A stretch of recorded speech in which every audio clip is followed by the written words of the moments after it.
New York Islanders, introduced in 1972 so the WHA couldn't put their own team in New York, and with a name derived from their location, as well as a color scheme derived from the Giants and Dodgers just like the Mets did, the Islanders' uniforms were originally a constant evolution until a controversial uniform change in 1995. It had waves, it added teal, it screamed the 90s, and there was a fisherman on the front, and that's what people referred to it as such. The fisherman is up there with some of the most reviled uniforms in sports history, and while I always thought it was cool, I can't deny history and the negative impact it had on the team. 1997 saw them replace the fisherman logo with the classic logo, but it was merely a stopgap until the Islanders went through a dark gritty reboot in 1998, swapping the royal blue for navy. And just like that, the Isles went from Batman and Robin to Batman Begins. After a Reebokification in 2007 that I keep forgetting exists, the Isles went back to basics in 2010 based around a throwback alternate they gained in 2008, and they've kept this look throughout the rest of Reebok, all of Adidas, and now into the Fanatics era. It's meant to homage the 73 to 77 look, indicated by the white cuffs as opposed to the blue cuffs from when they won 4 straight Stanley Cups. Speaking of which, they even tweaked the logo so that there were 4 lines on the stick rather than the previous 3 to hammer in that 80s dynasty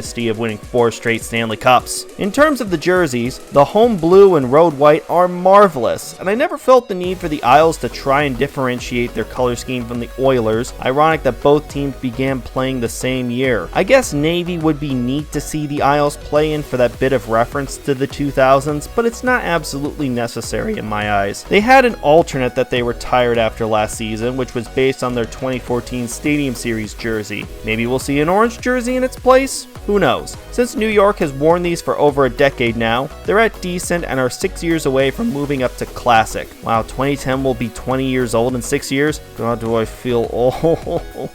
Tomorrow will be our last stop in the New York metro area with the New Jersey Devils.